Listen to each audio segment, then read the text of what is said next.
তাহলে আমরা বুঝে নিলাম আর্টিকেল জিনিসটা কত প্রকার কি কি। এবার চলুন যাওয়া যাক 3 নাম্বার পার্টে। 3 নাম্বার পার্টে আমরা আলোচনা করব ইনডেফিনিট আর্টিকেল নিয়ে, অর্থাৎ এ এবং এন এর ব্যবহার নিয়ে। এ এবং এন এর ব্যবহার জানার জন্য আমরা প্রথম রুলটা জেনে নিই। বেসিক গ্রামারের আজকের লেসনে আমরা আর্টিকেল নিয়ে আলোচনা করব। ইংরেজিতে এই সমস্যায় আমরা সবাই পড়ি এ ব্যবহার করব নাকি এন ব্যবহার করব। উদাহরণস্বরূপ he is an honest man নাকি he is a honest man, অথবা he is a university student নাকি he is an university student. অর্থাৎ এ বা এন এর ব্যবহার নিয়ে আমরা কনফিউশনে পড়ি। তো আজকের লেসনে আমরা আর্টিকেল নিয়ে অর্থাৎ এ, এন এবং দি এর ব্যবহার নিয়ে খুব সহজভাবে আলোচনা করব। তো আজকের লেসনটাকে আমরা 4টে অংশে ভাগ করেছি। প্রথম পার্টে আমরা জানবো আর্টিকেল জিনিসটা কি, সেকেন্ড পার্টে আমরা জানবো আর্টিকেল কয় প্রকার, থার্ড পার্টে আমরা জানবো এ এবং এন এর ব্যবহার নিয়ে, ফোর্থ পার্টে আমরা আলোচনা করব দি এর ব্যবহার নিয়ে। এই 4টি পার্টেই আমরা আজকের লেসনটা শেষ করব এবং আজকে আর্টিকেলটাকে আমরা জানবো শুধুমাত্র 6টা রুলের মাধ্যমে খুব সহজভাবে। তো চলুন তাহলে কথা না বাড়িয়ে আজকের লেসনটা শুরু করা যাক। বোঝার সুবিধার জন্য আমরা প্রথমে স্ক্রিনে চলে যাচ্ছি। তো প্রথম অংশ হচ্ছে আর্টিকেল কি। একেবারে সহজভাবে বললে এ, এন এবং দি কে আর্টিকেল বলে। অর্থাৎ আর্টিকেল বলতে আমরা বোঝাবো এ, এন এবং দি। কয়েকটা উদাহরণ দিয়েছি এখানে। This is a pen, this is an apple, the boy is playing. এই যে এখানে এ ব্যবহার করেছি, এন ব্যবহার করেছি এবং দি ব্যবহার করেছি, এগুলো হচ্ছে আর্টিকেল। তাহলে আমরা বুঝে নিলাম আর্টিকেল জিনিসটা কি। এবার আর্টিকেলের প্রকারভেদটা আমরা জেনে নেব। আর্টিকেল মূলত দুই প্রকার, একটা হচ্ছে ইনডেফিনিট আর্টিকেল আর একটা হচ্ছে ডেফিনিট আর্টিকেল। তাহলে ইনডেফিনিট আর্টিকেল এর নাম থেকে বোঝা যাচ্ছে ইনডেফিনিট মানে নির্দিষ্ট না, আর ডেফিনিট মানে হচ্ছে নির্দিষ্ট। তো প্রথমে আমরা তাহলে ইনডেফিনিট আর্টিকেল সম্পর্কে জানি। এ এবং এন কে ইনডেফিনিট আর্টিকেল বলে কারণ তারা অনির্দিষ্ট ব্যক্তি, বস্তু, প্রাণী ইত্যাদিকে বোঝায়। আর ইনডেফিনিট আর্টিকেল মানে হচ্ছে এ এবং এন, অর্থাৎ এ এবং এন কে আমরা ইনডেফিনিট আর্টিকেল বলবো কারণ তারা অনির্দিষ্ট কোনো কিছুকে বোঝানোর জন্য আমরা ব্যবহার করব। আরেকটা জিনিস মনে রাখতে হবে, এ এবং এন কিন্তু সিঙ্গুলার নাউনের পূর্বে বসবে, অর্থাৎ এ এবং এন কে দিয়ে সবসময় সিঙ্গুলার কোনো কিছুকে আমরা বোঝাবো, অর্থাৎ সিঙ্গুলার কোনো কিছুকে ইন্ডিকেট করার জন্য এ এবং এন ব্যবহৃত হবে। একটা উদাহরণ দিই, I want to buy a pen, আমি একটি কলম কিনতে চাই। তাহলে এখানে পেনটা একটি কলমের কথা বলা হচ্ছে, আমরা এ ব্যবহার করেছি। 2 নম্বর এক্সাম্পলে যাওয়া যাক। হি টুক অ্যান অ্যাপল, সে একটি আপেল নিয়েছিল। কোন আপেল, নির্দিষ্ট কোন আপেলের কথা বলা হচ্ছে না, সে কারণে এটি ইনডেফিনিট আর্টিকেল। তো এখানে তাহলে আমরা বুঝতে পারলাম ইনডেফিনিট আর্টিকেল বলতে অনির্দিষ্ট কোনো কিছুকে বোঝাবে, আর ইনডেফিনিট আর্টিকেল মানে হচ্ছে এ এবং এন। এবার যাওয়া যাক ডেফিনিট আর্টিকেল নিয়ে। ডেফিনিট আর্টিকেল জিনিসটা কি, দিকে ডেফিনিট আর্টিকেল বলে। তাহলে আমরা বুঝে নিলাম নির্দিষ্ট করে কোনো কিছুকে বোঝানোর জন্য যে আর্টিকেলটা ব্যবহার হয় সেটা হচ্ছে ডেফিনিট আর্টিকেল। আর ডেফিনিট আর্টিকেল মানেই আমরা বুঝে নেব দি। সহজ করে বললে এ এবং এন ব্যবহৃত হবে একটি বস্তুর ক্ষেত্রে, অর্থাৎ সিঙ্গুলার নাউনের ক্ষেত্রে, আর দিটা ব্যবহৃত হবে সিঙ্গুলার এবং প্লুরাল উভয় ক্ষেত্রে। তাহলে আমরা বুঝে নিলাম আর্টিকেল জিনিসটা কত প্রকার কি কি। এবার চলুন যাওয়া যাক 3 নাম্বার পার্টে। 3 নাম্বার পার্টে আমরা আলোচনা করব ইনডেফিনিট আর্টিকেল নিয়ে, অর্থাৎ এ এবং এন এর ব্যবহার নিয়ে। এ এবং এন এর ব্যবহার জানার জন্য আমরা প্রথম রুলটা জেনে নিই। প্রথম রুলটা হচ্ছে কোনো ওয়ার্ডের প্রথম বর্ণ বা অ্যালফাবেটটি যদি ভাওয়াল হয় তার আগে এন বসবে। আরেকবার যদি বলি, কোনো ওয়ার্ডের প্রথম বর্ণ বা অ্যালফাবেটটি যদি ভাওয়াল হয় তার আগে আমরা এন বসাবো। আর ওয়ার্ডের প্রথম বর্ণ বা অ্যালফাবেটটা যদি কনসোনেন্ট হয় তার আগে আমরা এ বসাবো। তাহলে এ এবং এন এর ব্যবহার সম্পর্কে প্রথম রুলটাই হলো, যদি আমরা কোনো ওয়ার্ড দেখি যে তার প্রথম বর্ণটা বা অ্যালফাবেটটা ভাওয়াল, তার আগে আমরা সরাসরি এন বসিয়ে দিব। আর যদি হয় কনসোনেন্ট তাহলে এ বসাবো। চলুন তাহলে একটা এক্সাম্পল দিই। দিস ইজ ড্যাশ অ্যাপল, এটি হলো একটি আপেল। এখন আমরা আপেলের আগে এ বসাবো না এন বসাবো? তো আমাদের রুলে বলেছি প্রথম বর্ণ বা অ্যালফাবেটটা যদি ভাওয়াল হয় তাহলে এন বসাবো, কনসোনেন্ট হলে এ বসাবো। তাহলে অ্যাপলের এটা কিন্তু কি একটা ভাওয়াল। আমরা সবাই জানি এ, ই, আই, ও, ইউ এইগুলো হচ্ছে এই 5টি বর্ণমালা হচ্ছে ভাওয়াল, আর বাকিগুলো হচ্ছে কনসোনেন্ট। তো এখানে যেহেতু এটা ভাওয়াল তাহলে তার আগে আমরা এন বসিয়েছি। পরের এক্সাম্পলে যাওয়া যাক। হি ইজ ড্যাশ ইঞ্জিনিয়ার, তাহলে হি ইজ ইঞ্জিনিয়ার হবে নাকি অ্যান ইঞ্জিনিয়ার হবে? এখানে রুলে বলা আছে যে প্রথম বর্ণ বা অ্যালফাবেটটা যদি ভাওয়াল হয় তার আগে এন বসাবো।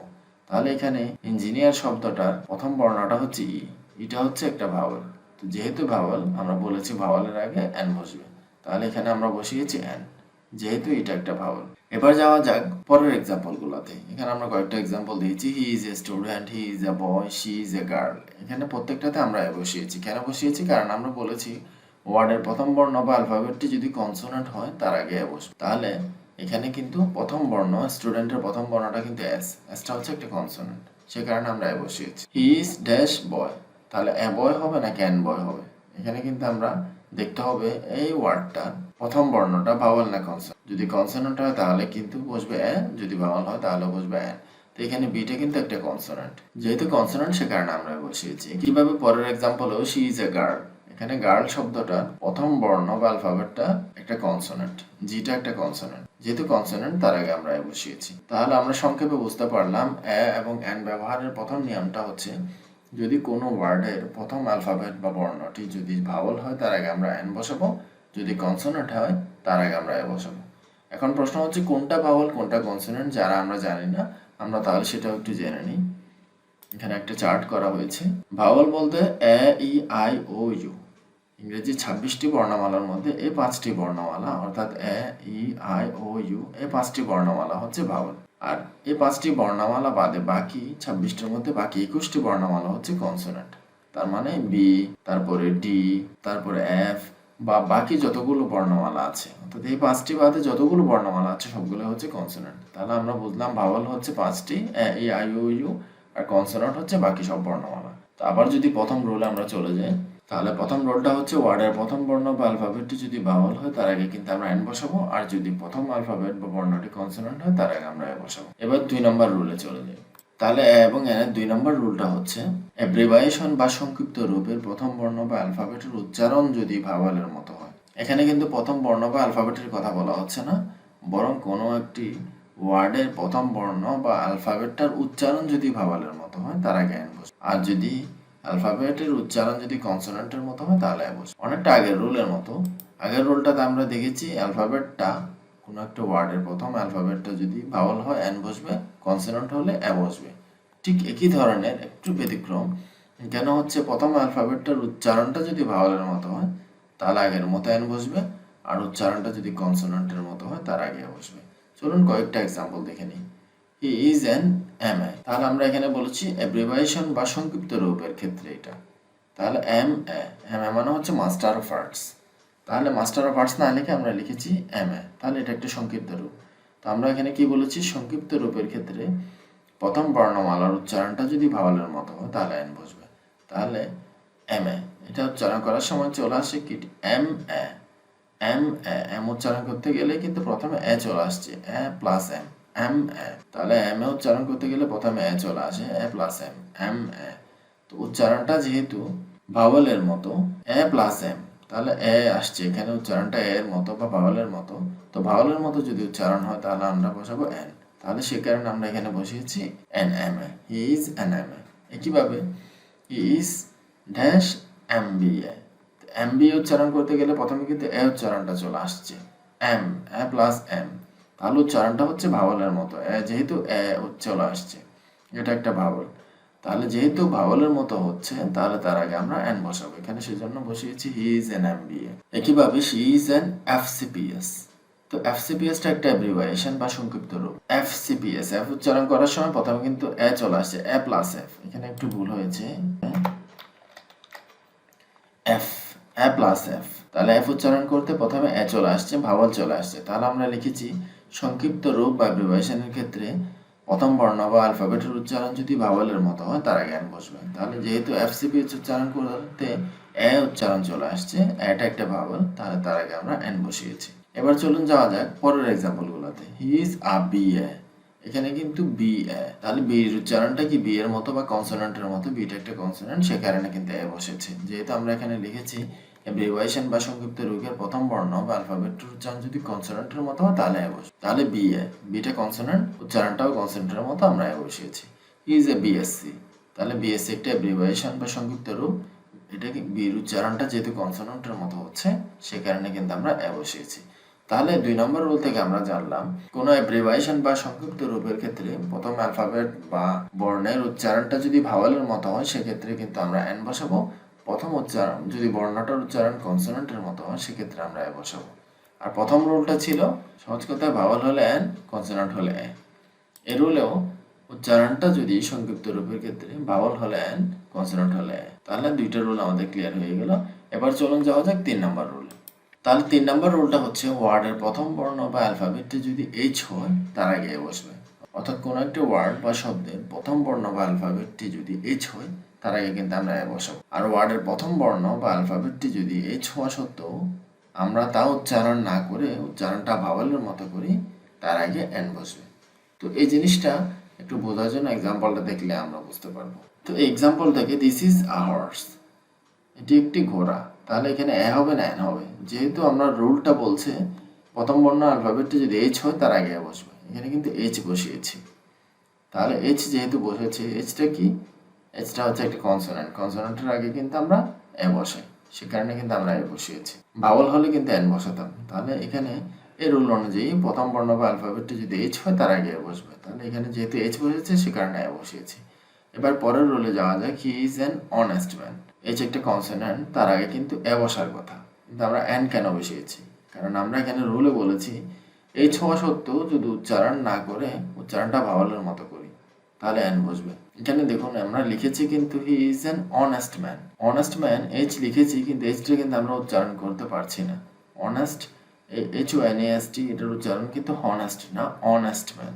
তো এইচটা আমরা উচ্চারণ করছি না। তো আমাদের রুলে কিন্তু বলা আছে প্রথম অ্যালফাবেট এইচ হলো যদি আমরা তা উচ্চারণ না করি, এইচ উচ্চারণ করছি না, ও উচ্চারণ করছি, ওটা কিন্তু একটা ভাওয়াল। তো ভাওয়ালের আগে কিন্তু আমরা এন বসে, সে কারণে এন বসিয়েছি। এখানে কিন্তু হর্সের ক্ষেত্রে এইচটা আমরা উচ্চারণ করেছি, এইচ একটা কনসোনেন্ট, কনসোনেন্টের আগে কিন্তু এ বসবে, আমরা এ বসিয়েছি। 3 number example, I have been waiting for him for an hour. তাহলে এখানে কি আছে, আওয়ার আছে।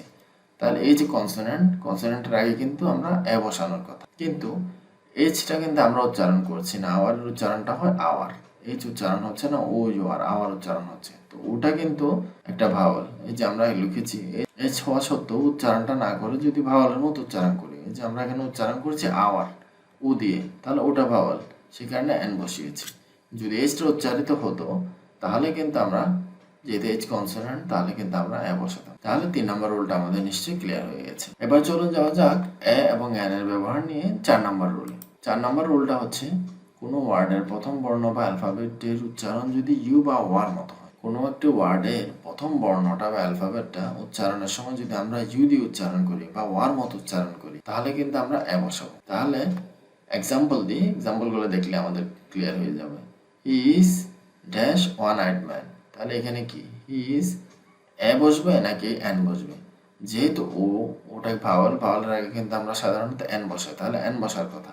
কিন্তু এই রুলটা বলছে ইউ বা ওয়ার মতো যদি উচ্চারিত হয়, তো ওয়ান, ওয়া, ওয়া, ওয়ান উচ্চারণ করতে গেলে ওয়া চলে আসছে।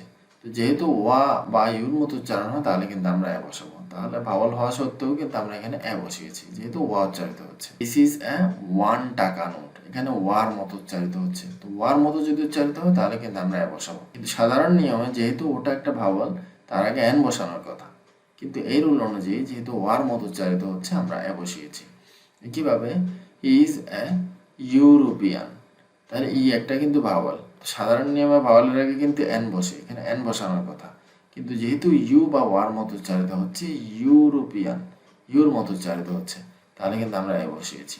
যাওয়া যাক পরের এক্সাম্পলে, ইজ এ ইউনিভার্সিটি স্টুডেন্ট। তাহলে ইউটা কিন্তু একটা ভাওয়াল, তার আগে এন বসার কথা, যেহেতু ভাওয়ালের আগে আমরা এন বসাই, কিন্তু যেহেতু ইউনিভার্সিটি স্টুডেন্ট, ইউনিভার্সিটি উচ্চারণ করতে গেলে ইউ চলে আসছে, তো যেহেতু ইউর মতো উচ্চারিত হচ্ছে তাহলে তার আগে কিন্তু আমরা এ বসাবো। সর্বশেষ এক্সাম্পলে যাই, iron is a useful matter. তাহলে এটাও একইভাবে ইউ উচ্চারিত হচ্ছে, ইউ বা ওয়ার মতো উচ্চারিত হলে এ বসবে, সে কারণে কিন্তু আমরা এ বসিয়েছি। তাহলে 4 নাম্বার রুলটাকে যদি আমরা দেখি, কোনো ওয়ার্ডের প্রথম বর্ণ বা অ্যালফাবেটের উচ্চারণ পদ্ধতি যদি ইউ বা ওয়ার মতো হয় তাহলে কিন্তু আমরা এ বসিয়ে দিই। যাওয়া যাক 5 নাম্বার রুলে। 5 নাম্বার রুলটা কি, সাধারণভাবে সকল সংখ্যাবাচক এক্সপ্রেশনের আগে এ বসবে, অর্থাৎ যতগুলো সংখ্যাবাচক এক্সপ্রেশন থাকবে, সংখ্যাবাচক শব্দ থাকবে, সবার তার আগে কিন্তু আমরা সাধারণভাবে এ বসিয়ে দিব। তো দেখি এক্সাম্পলটা, 100 এর আগে আমরা এ বসিয়েছি কেন, 100 একটা সংখ্যাবাচক শব্দ, 1000 সংখ্যাবাচক শব্দ, মিলিয়ন সংখ্যাবাচক শব্দ, ডজন সংখ্যাবাচক শব্দ, যেহেতু এগুলো প্রত্যেকটা সংখ্যাবাচক শব্দ, তার আগে আমরা এ বসিয়েছি। তাহলে আমরা এ এবং এন এর 5টি রুল সম্পর্কে জেনে নিলাম। আর এবার আমরা সর্বশেষ পার্টে দি এর ব্যবহার সম্পর্কে জানবো। চলুন আমরা দিতে চলে যাই। দি এর ব্যবহারটা হচ্ছে সাধারণভাবে কোনো কিছুকে নির্দিষ্ট করে বোঝাতে দি বসবে, অর্থাৎ দি এর মূল ব্যবহারটাই হচ্ছে আমরা যখন কোনো একটা কিছুকে নির্দিষ্ট করে বোঝাবো সেক্ষেত্রে দি বসবে। তাহলে উদাহরণস্বরূপ যদি আমরা দেখি, দা বয় ইজ প্লেইং, আমরা কিন্তু দা বয় বলতে একটা নির্দিষ্ট বালকের কথা বলছি, এখানে বালকটা কিন্তু নির্দিষ্ট, কোনো একটা নির্দিষ্ট বালকের কথা বলছি, সে কারণে কিন্তু আমরা দি বসিয়েছি। দি গার্ল ইজ রিডিং, এখানে একটা নির্দিষ্ট কোনো একজন বালিকের কথা বলা হচ্ছে, হতে পারে সুমি, হতে পারে রুমি, হতে পারে সাইমা, যে কোনো নাম হতে পারে কিন্তু নির্দিষ্ট। একইভাবে দাহলে কোরআন, কোরআনটা কিন্তু একটা নির্দিষ্ট করে আমরা বোঝাই। কোরআনের আগে কিন্তু দি বসবে, দি বাইবেল, দি গীতা, দি আর্থ। পৃথিবীর আগে কিন্তু আমরা দি বসাবো, দিটা নির্দিষ্ট। মুন, সান, সূর্য, চন্দ্র এগুলোর আগেও আমরা দি বসাবো। চলুন আরো একটা এক্সাম্পল দিয়ে ব্যবহার নিয়ে জেনে নিই। যেমন আমরা এখানে লিখেছি গতকাল যে লোকটি এখানে এসেছিল তাকে আমি চিনি। এখানে কিন্তু আমরা বলছি কোন লোকটির কথা, নির্দিষ্ট একজন লোকের কথা যে গতকালকে এসেছিল, যে লোকটা গতকালকে এসেছিল তার নির্দিষ্ট গতকালকে লোকটার কথা বলা হচ্ছে। যেহেতু নির্দিষ্ট করে বলা হচ্ছে এখানে আমরা দিয়ে বসাবো। The man who came here yesterday is known to me. গতকাল যে লোকটি এখানে এসেছিল তাকে কিন্তু আমি চিনি। তাহলে এখানে কিন্তু a man who came here yesterday হবে না, দ্য ম্যান হবে। কেন? কারণ যে লোকটি গতকালকে এসেছিল নির্দিষ্ট লোকের কথা বলা হচ্ছে, সে কারণে কিন্তু আমরা দিয়ে বসিয়েছি। তো আজকের লেসন থেকে আমরা সহজভাবে আর্টিকেল জিনিসটা কি জেনে নিলাম। বিষয়গুলো আলোচনা করেছি, সেগুলো দিয়ে মোটামুটি আর্টিকেলের বেসিক জিনিসটা ক্লিয়ার হয়ে যাবে। তবে এর ব্যতিক্রম অনেকগুলো রয়েছে, বাট জেনারেল রুল হচ্ছে এগুলোর মাধ্যমে সাধারণভাবে আর্টিকেলটা আমরা মোটামুটি ক্লিয়ার করে বুঝতে পারবো। তো আজকের লেসনটা পর্যন্তই, দেখা হচ্ছে পরবর্তী ভিডিওতে অন্য কোনো লেসন নিয়ে।